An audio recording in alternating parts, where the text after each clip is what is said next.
예레미야 38장 14절에서 28절.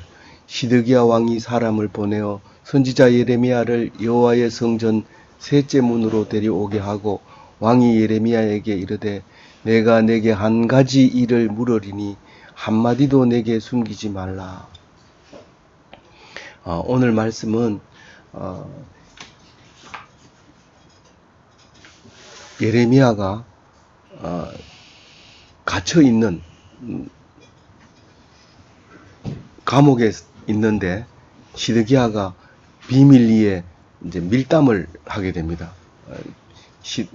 예레미야를 불러가지고 듣고 싶은 얘기를 들으려고 가만히 불러가지고 두 사람만 이야기하는 장면이 나오는데요. 여기는 지금 시드기야 이걸 보면 정치하는 사람이 왕이 마음대로 할 것 같지만 절대로 마음대로 못한다는 사실을 알고 있습니다. 사실은 시드기야가 예레미야를 처음부터 붙들렸을 때부터 밀담을 했습니다. 둘이 앉아서 이야기하고 우리 둘이 얘기하는 건 다른 데 얘기하지 마라. 안 그러면 네가 죽는다. 이렇게 얘기를 했었는데 요번에 두 번째 밀담입니다. 맨 처음에 밀담은 예레미야가 그 거짓 선지자 하나냐의 손자에게 붙들려 가지고 반역죄를 이 사람은 바벨론에 항복하러 가는 사람이다. 비밀을 가지고 가서 하는 간첩이다. 이래가 붙들어 가지고 뚜껑이 있는 그 굴에다가 집어넣을 때 그 불러내 가지고 밀담을 하고 난 뒤에는 그 뜰에 있는 시위대 뜰, 그러니까 경비대 뜰이 있는 감옥에다가 집어넣습니다.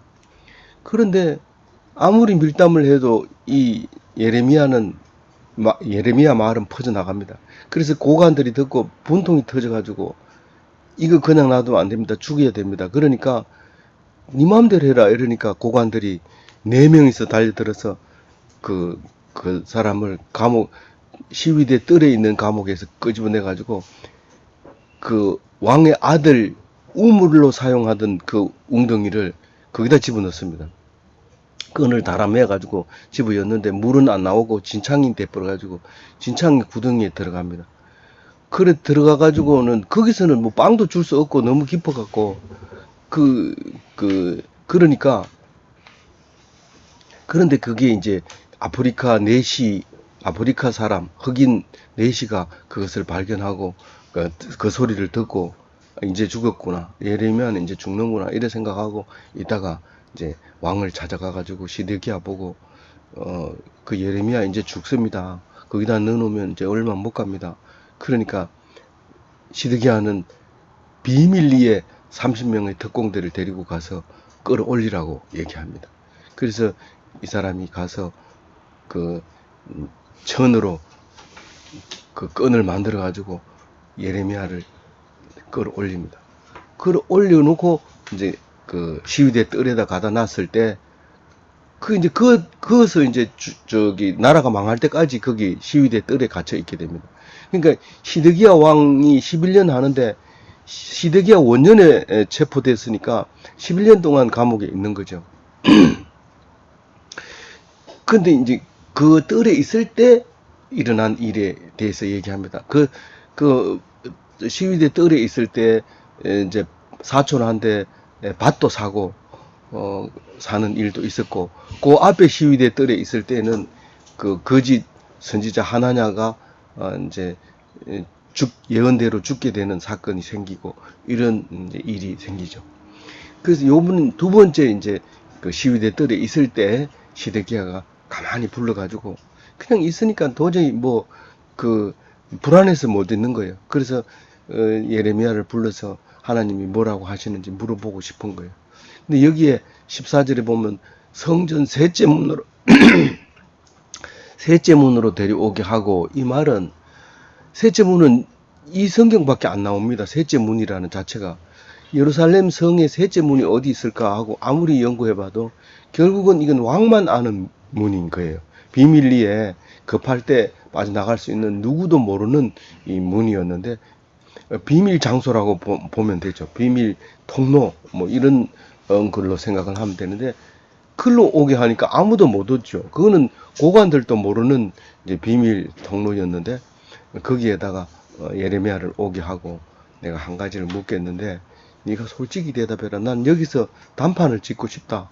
하나님이 나에게 하시는 말씀을 더 이상 내가 아니고 이번에는 꼭 들어야 내가 편안해질 것 같다. 그러니까 네가 솔직히 말해라. 그렇게 이제 얘기하고 있습니다. 그래서 예레미야가 말합니다. 여기는 좀 우리 문장으로 보면 좀 애매하게 기록을 하고 있어요. 15절에. 그렇지만 그 말은 결국은 그 왕이 내가 어떤 얘기를 하더라도 왕의 태도는 여전합니다 하는 말을 미리 해버리는 겁니다. 내가 왕에게 권하는 말을 할지라도 왕이 나를 죽이지 않는다고 해도 내 말은 듣지 않을 것입니다. 그 말입니다. 15절에. 그러니까 내가 어떤 말을 해도 안 죽이겠습니까? 라고 얘기해 놓고 내가 어떤 말을 한다 해도 왕은 나를 죽이지 내 말을 안 들을 겁니다. 그 얘기를 미리 합니다. 이 예레미야가 이 말을 했기 때문에 말을 안 들을 거 아니냐 이렇게 생각할지 모르지만 사실은 예레미야는 그렇게 될 줄을 다 알고 있었고 그 알고 있는 상태에서 나를 죽일 겁니까? 그 말만 하고 넘어갔지만 우리가 성경적으로 볼 때는 이렇게 말하고 있는 거죠. 내가 왕에게 권하는 말을 할 텐데 그러면 왕은 나를 보통 사람 같으면 죽이겠지만 나를 안 죽인다고 약속한다 하더라도 내 말은 안 들을 겁니다. 그렇게 이제 15절 자기가 얘기합니다. 그리고 16절에 보면 왕이 눈치를 챘습니다. 아, 얘가 지금 자기의 신변에 대해서 지금 염려하고 있구나. 그렇게 생각하고 나는 너를 결코 죽이지 않겠고 그리고 죽이는 사람의 손에 넘기지도 않겠다. 그게 보통 직접 칼로 이렇게 목을 안 베면 야 이렇게 하고 손가락질만 하면 밑에 무기 든 사람이 데리고 가서 처치를 하죠. 그런 짓도 안 하고 네 목숨을 내가 보장하겠다. 이제 그 얘기를 이제 16절에 합니다. 그런데 17절에 예레미야가 이제 시드기야에게 이제 본격적으로 하나님께서 시드기야에게 한 말을 이제 본격적으로 이야기합니다. 왕군의 여호와께서 말씀하신다. 왕군의 여호와라고 하면 우리 맨날 듣는 얘기지만 창조의 하나님이고 과거의 하나님이고 미래의 하나님이고 현재도 함께 하시는 하나님 그리고 그 누구도 만군의 하나님보다 앞설 수 없는 최고의 극지존자이신 하나님 그거를 제일 먼저 어떤 얘기를 하더라도 그 얘기를 제일 먼저 해야 되고 제일 마지막에 도장을 찍으면서 이게 하나님의 말씀이다 라고 얘기해야 됩니다. 물론 기독교인은 예수님이 오시고 난 뒤부터는 모든 것을 예수님의 이름으로 구해야 되죠. 기도 시작하기 전에 하나님, 예수님 이렇게 하고 마무리 지을 때 예수님 이름으로 기도합니다. 이게 딱 이렇게 잡혀 있어야 우리는 기독교인의 기도가 완성이 되는 겁니다. 그렇지 않으면 뜻없이 무릎 꿇는 찬송가처럼 뜻없이 무릎 꿇는 그런 그 신앙이 아닙니다. 무조건 불상 앞에 가면 무릎을 꿇고 기도하고 이런데 불상하고는 전혀 관계없이 자기가 생각하고 있는 것을 기원하고 원하고 있는데 기독교는 그렇게 하는 게 아니죠. 말씀으로 계신 하나님께 물어보고 대답을 듣고 그런 게 하나님 그리스도의 하나님이시다. 그래서 이제 시작을 하는데 만일 바벨론의 왕의 고관들에게 항복하면 당신의 생명은 살고 이 성은 불타지 않게 된다. 그리고 너와 네 가족이 산다. 그게 17절 말씀입니다. 그 뒤에도 이어지지만 항복하면 산다는 것은 우리 아들을 교육시켜 보면 알잖아요. 우리가 왕의 입장에 있어서 아들이 잘못했습니다 이러는데 잘못했다 그러는데 때릴 아버지가 누가 있어요? 근데 끝까지 대들고 내가 뭘 잘못했습니까? 그러면 알 때까지 때리는 거죠. 그리고 그냥 두면 안 됩니다. 화가 나면 아이를 뭐 호적에 파겠다 이러면서 공갈 치고 막 그렇게 엄청난 그 데미지를 주는 거죠. 그렇게 야단 맞고 나면 아들은 집에 들어가고 싶질 않아요. 그래서 끝까지 집에 못 들어가고 밖에서 그 가출해가지고 못 들어가는 그런 일이 생기죠. 그러니까 항복하면 산다고 얘기를 하고 있습니다. 그런데 끝까지 항복을 못하는 이유가 있죠. 그 이유를 이제 뒤에 얘기하지만 우선 그 18절에 보면 그러나 만약에 그 항복을 끝까지 안 하면 이 사람들이 들어와서 불을 다 태운다. 왜냐하면 항복하면 들어가서 조사를 하면 되지만 항복을 안 하면 무기를 숨겼는지 어떤 뭐가 들었는지 모르니까 조사할 필요 없이 그냥 다 태워버리는 거죠. 그렇게 철저하게 해버리는 거죠. 그래서 그 성은 갈대아인의 손에 넘어갑니다. 근데 갈대아인이 손에 넘어갔다는 얘기는 이 성에 있는 사람을 모두 포로로 끌고 갑니다. 엄청난 대이동을 하게 되는 사건이 생기게 되는 거죠. 그래서 그 남아 있는 것은 뭐 남겨둘 필요 없죠. 다 태워버리고. 그리고 너희들이 아무리 버티고 버텨도 바벨론의 무력에 당할 수 없고 바벨론의 그 강력한 의지에 견디지 못한다. 그렇게 얘기를 할 수 있는 것이죠. 그래서 결국 그대로 됩니다. 되는데 히드기야가 내가 왜 항복을 안 하는지를 지금 19절에 얘기하고 있습니다. 나는 갈대아인에게 항복한 유다인을 두려워하노라. 엉뚱한 짓을 하고 있는 거예요. 지금 주적은 바벨론인데 지금 내부에서 지금 문제를 해결 못하고 있는 거예요. 갈대인에게 항복한 유다인이라고 말할 것 같으면 여호야긴 때 느부갓네살이 와서 포로로 끌려가면서 왕을 끌고 가면서 나라를 뒤돌아볼 필요가 없잖아요. 느부갓네살 왕이 왜 유다에 대해서 신경 쓰겠어요? 왕을 끌고 가면서 그 왕을 끌고 가면 우리는 어떻게 해요? 그래. 너들 그럼 어떻게 하지? 누가 왕 할래?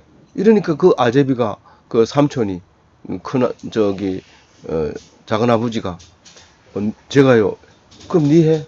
그래 놓고 간 거예요.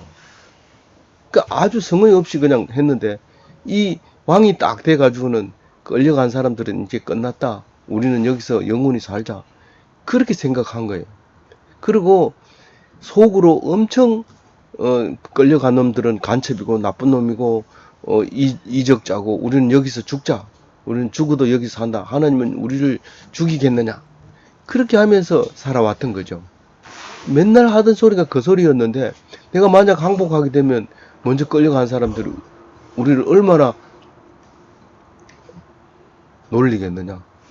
얼러리 끌러리 하게. 잘 됐다. 니 얼마나 그렇게 잘했는지 봐라. 이제부터는 내가 선임자니까 나를 따라해라. 내가 가르쳐 줄게 내대로 해라. 그리고 기득권을 주장하게 되고 그것을 생각하면 견디지 못하는 거죠. 그럼 끝까지 그것 때문에 항복을 안 합니다.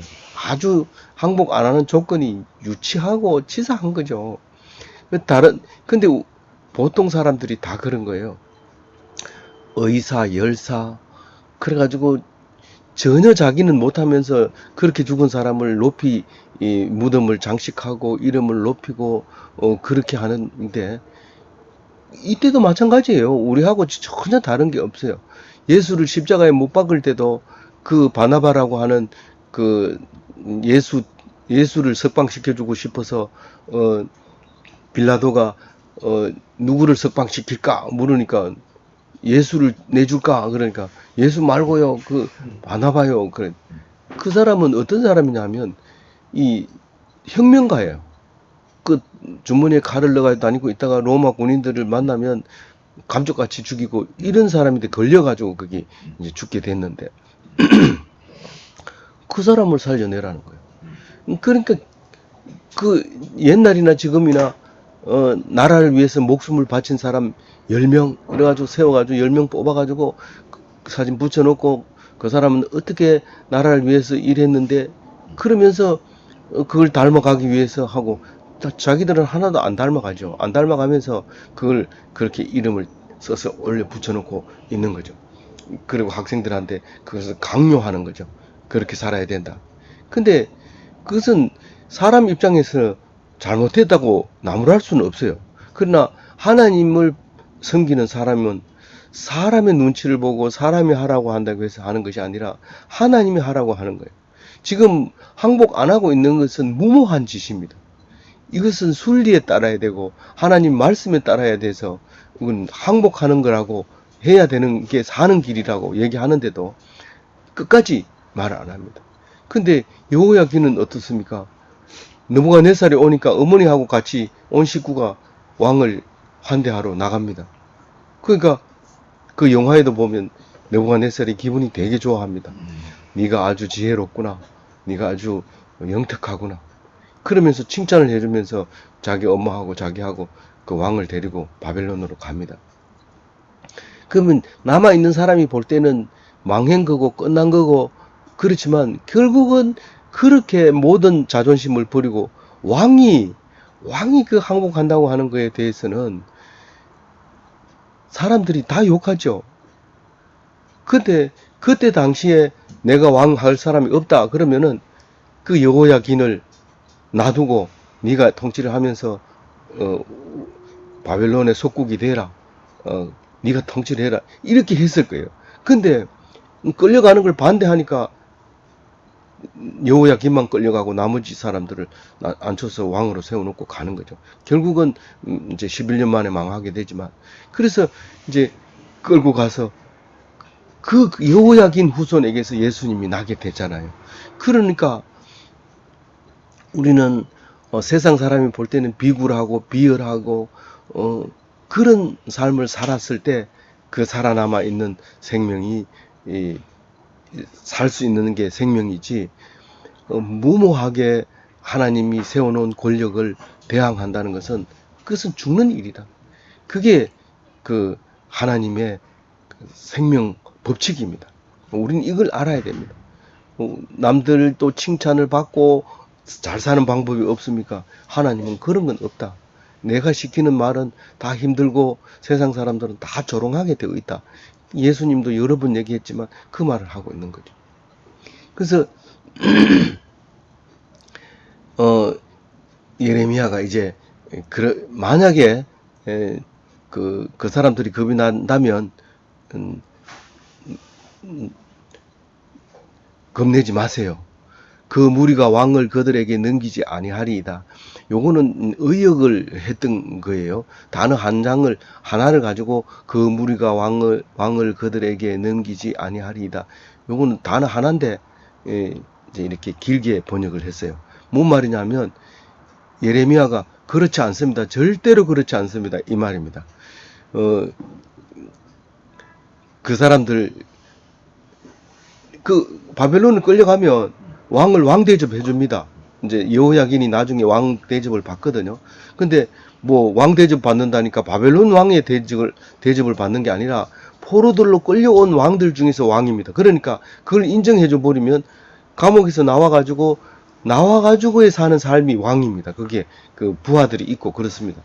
그런데 그 절대로 그 시드기야가 항복을 한다 해도 그 사람들이 당신을 왕으로 섬기지 그 사람들이 당신을 뭐 나중에 왔으니까 나의 그 후임자로 내 밑에서 일하는 사람으로 그렇게 만들지는 않는다고 지금 강력하게 예레미야가 얘기를 합니다.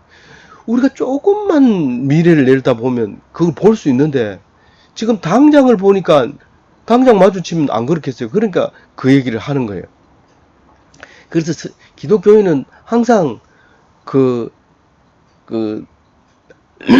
멀리 내다봐야 되고, 그리고 먼 미래를 내다봐야 되고, 이 예루살렘만 보는 게 아니라 먼 바벨론을 봐야 되고, 그리고 우리끼리가 아니라 높은 사람을 봐야 돼요. 지금 이 예루살렘에서는 가장 높은 게 이 시드기야입니다. 그런데 시드기야도 예레미야를 참 어떻게 할지 모릅니다. 왜냐하면 미래를 보고 멀리 보는 눈이 국민들보다는 높거든요. 근데 나중에 이 바벨론이 이제 점령을 하고 포로로 끌려갈 때 특히 예레미야를 존대해 주거든요. 높은 사람일수록 선지자를 존대해 줍니다. 보는 눈이 있기 때문에. 그래서 느부사라단이라고 하는 그 시위 대장이 끌고 가면서 예레미야를 풀어줍니다. 네 마음대로 해라. 바벨론을 가자 하면 내가 데리고 가고 선대해 줄 거고 안 간다 그러면 예루살렘에 가서 남은 사람들하고 살아라. 그래서 예레미야는 돌아오게 되지만 결국은 바벨론 반대하는 사람에게 끌려서 이집트로 내려가게 됩니다. 그렇게 이제 당신은 항복해도 됩니다. 제발 하나님 말씀에 순종해서 복을 받고 생명을 보존하세요. 그렇게 얘기합니다. 근데 만약에 당신이 끝까지 항복 안 하면 어떻게 된다고요? 말씀대로 되리라. 우리가 예언이라고 하는 것은 꼭 그대로 멸망시키려고 예언을 하는 것이 아니라 그 예언을 듣고 돌아서면 그 예언이 취소되는 겁니다. 우리가 너 잘못했지 하고 아들한테 야단칠 때 아들을 잘못했다고 하면 틀림없이 야단칠 거다. 그러니까 나는 끝까지 입 다물고 있을 거다. 그렇게 해서 지저분하게 되고 결국은 그 사람이 생명이 끊깁니다. 지나간 얘기는 할 필요가 없는 거지만 그 어디에서 변호사 엄마가 범죄를 저질렀는데 엄마는 끝까지 증거가 있고 다 정인도 있지만 끝까지 난 안 했다고 얘기합니다. 아들이 죽어도 그 얘기는 하지 말아라 했기 때문에 그랬을 겁니다. 만약에 그 사람이 이 죄를 자복하고 내가 잘못했습니다. 그럼 그 동네에 와서 살 수 있을 거예요. 그러나 그렇게 말 안 함으로써 형은 형대로 갚고 거짓말했는 형을 그다 플러스 시켜서 오랫동안 감옥에서 살다가 가게 될 겁니다. 그럼 우리는 죄를 인정하면 살고 인정하지 않으면 죽습니다. 그래서 십계명 돌판 위에 하나님이 계시는 이유가 죄를 인정하면 용서해주고 살게 해주는 겁니다. 그런데 그것을 인정을 안 하면 내가 그 죄로 인해서 죽게 된다는 사실을 우리에게 가르쳐 주려고 하는데 우리는 끝까지 죄를 인정 안 하려고 하는 것입니다. 그래서 22절에 보면 유다 왕궁에 이게 거절하는 건 분명하니까요. 실제로 또 거절하고요. 그러니까 보라 이렇게 이제 하나님이 하시는 말씀이죠. 유다 왕궁에 남아있는 모든 여자가 바벨론 왕의 고관들에게 끌려갈 것이요 그 여자들은 내게 말하기를 내 친구들이 너를 꿰어 이기고 내 발이 진흙에 빠짐을 보고 물러갔도다 하리라.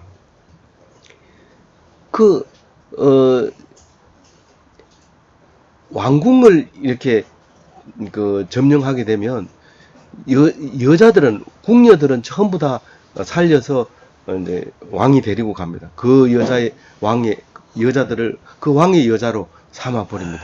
그래서 여자들은 전쟁이 나도 안 나도 삽니다. 끌려가면서 뭐라고 하느냐 하면 한마디로 얘기하면 믿는 동기에 발등 찍혔다 이런 말이죠. 그런데 뭐라고 하냐면 네 친구들이 너를 깨어 이기고 내 발이 진흙에 빠짐을 보고 물러갔도다. 이것을 다르게 읽으면 상황적으로 읽으면 사실은 이게 유대 베들레헴이 유대 이스라엘 예루살렘이 바벨론하고는 2000km 떨어져 있고 사실은 이집트하고는 붙어 있습니다. 쉽게 말하면 사실은 모든 문화권이 이집트에 있습니다. 다만 조금 바벨론 편에 약간 훨씬 많이 젖어 있는 것은 사실이지만 떨어져 있거나 완전 중립지대에 있는 건 아닙니다. 그러니까 쉽게 말하면 한국이라고 하는 조선 땅이 중국에 붙어 있는 처럼 일본하고는 가깝지만 그래도 중국에 붙어 있는 중국이 더 가까운 이런 거나 마찬가지 입장인데 대국을 믿고 있었대요. 이집트를 믿고 있었고 이집트가 또 도와주는 척하고 제스처를 이렇게 쓰고 있었던 것은 사실입니다. 그래서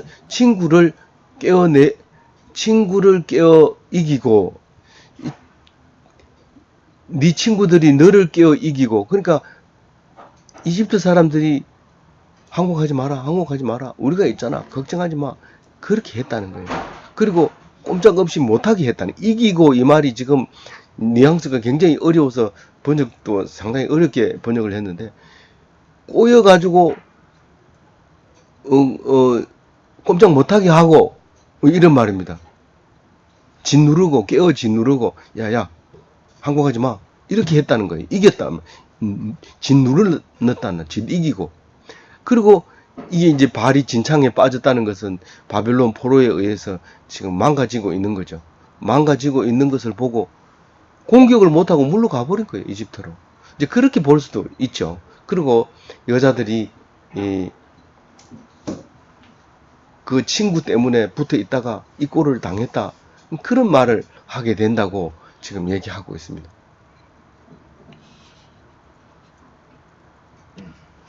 23절에 네 아내들과 자녀들과 자녀는 갈대아인에게 끌려가겠고 너는 그들의 손에서 벗어나지 못하고 바벨론 왕의 손에 잡히리라. 또 네가 이 성으로 불사람을 당하게 하리라 하셨네. 그러니까 성이 불타는 게 느부갓네살 때문에 불타는 게 아니라 바벨론 때문에 불타는 게 아니라 시드기야 왕 때문에 불탄다는 것을 이야기하고 있습니다. 이 성이 불타면 니만 죽는 게 아니라 이 성 모든 사람들이 죽고 성이 불타는데 그것은 네 책임이다. 그 얘기를 지금 하고 있습니다. 24절에 시드기야가 예레미야에게 말합니다. 지금까지 우리 둘이 얘기하는 거는 딴 사람한테 얘기하지 마라. 말하면 니 죽는다. 그렇게 얘기합니다. 혹시 고관들이 네가 여기 왔다가 가는 것을 보고 밖에 나가는 걸 보고 딱 붙잡아가지고 뭔 말 했는지 얘기해라. 안 하면 네가 죽는다. 이렇게 말할지라도 니는 나를 요나단의 집으로 돌려보내지 마소서. 그리하여 거기서 죽지 않게 하옵소서. 내가 그 얘기를 하려고 그랬다. 그리고 그 얘기 했다. 그렇게만 얘기하면 된다. 나도 그 고관들이 물으면 그렇게 대답할 거다. 그렇게 얘기를 합니다. 이 요나단의 집이 맨 처음에 뚜껑 덮인 그 웅덩이 얘기합니다. 그 웅덩이는 웅덩이라고 하지만 그것도 우물이었죠. 우물이었는데 관수 시설이 되기 전에는 우물이었는데 이제 물이 안 나고 말랐는 우물이었던 것 같아요. 그래서 거기에 뚜껑이 덮여 있는 웅덩이에서 로 보내지 말라고 그 부탁을 했다고 얘기를 해라.